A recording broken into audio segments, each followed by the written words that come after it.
I just got this in and it's great timing because I'm hungry and I need to cook some eggs. So what this is a titanium skillet, a little frying pan that I'm getting to try out for the first time. I'm excited about this because it's titanium. I normally use stainless steel, so I should be able to transition fairly well to this. Let's see what we got in this box. So it does come disassembled. The handle is not on it, which obviously is for making it easier to ship. And then you have the pan itself. Okay, let's see. It comes with the screws on already welded into the back of the pan, so there's no screws on the inside. I like that. I don't like the pans with the screw heads on the inside. It makes it a little difficult, or bolt heads, whatever they're called. It comes with a handy little wrench, and then of course the 2 bolts or bolt heads you're gonna need. So now we don't need this. Assembling it's pretty easy. Just put the handle, the holes in the handle on the screws, and then tighten them down.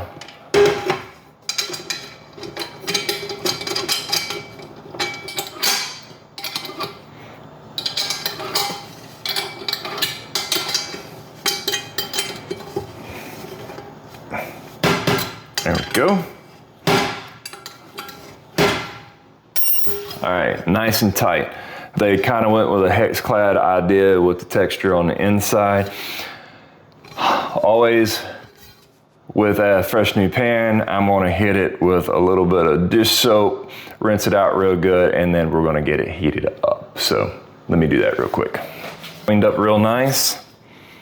So I'm gonna set it right here on my burner. It actually could go on the bigger burner, but I'm gonna go with the smaller one.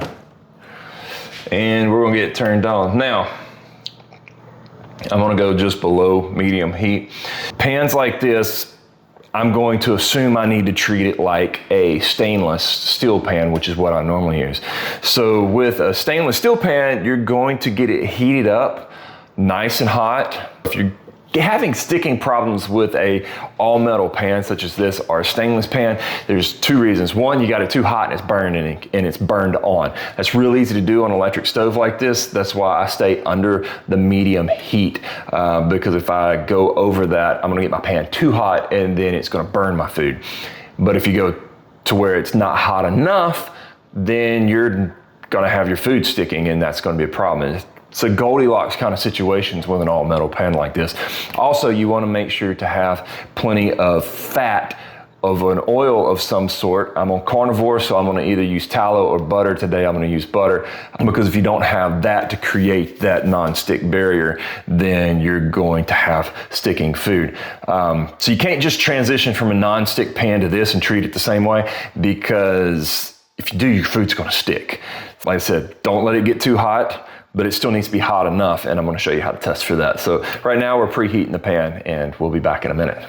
It's preheating now. It's not quite hot enough for me to put food in. Let me show you what I'm talking about. The water test is you just basically get a little water on your hands and you splash it. You hear that sizzling?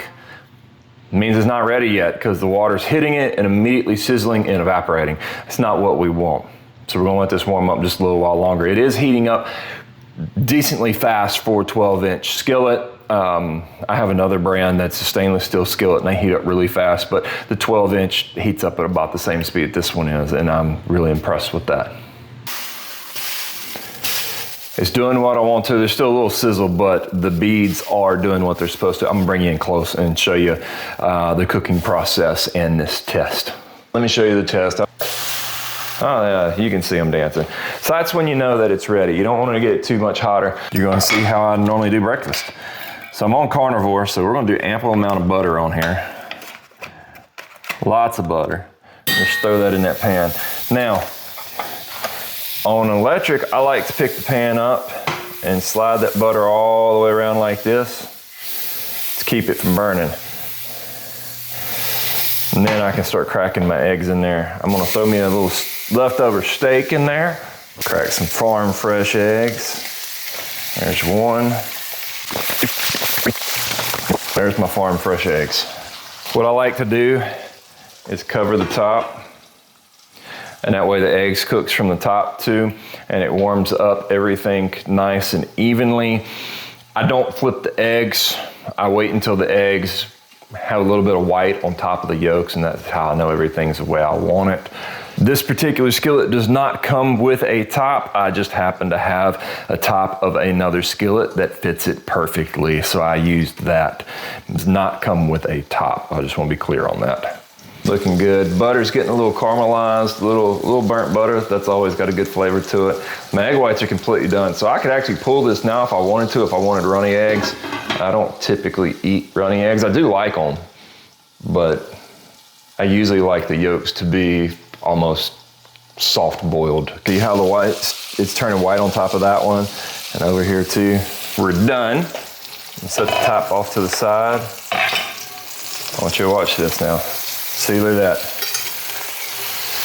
Nothing sticking. Get that butter on that top. Look how clean that pan is. All I have to do now is hit it with a little bit of soap and wipe it out, and it's ready for the next meal. I'm gonna set that down right there. Turn my fire off. There you go, perfectly cooked eggs and steak. I'm impressed. As you saw, I followed the same rules as I did with a stainless skillet for this titanium one. Got it to the right temp. Added butter, put my eggs and my steak in. Once it was done cooking, that stuff just slid right out and left nothing in the pan, and all I had to do was wipe the butter out and hit it with a little soap, and it's good to go. This thing is impressive. I'm gonna put it in my regular rotation. If you're looking for a good titanium skillet, this one from Vodkovoy is a great choice.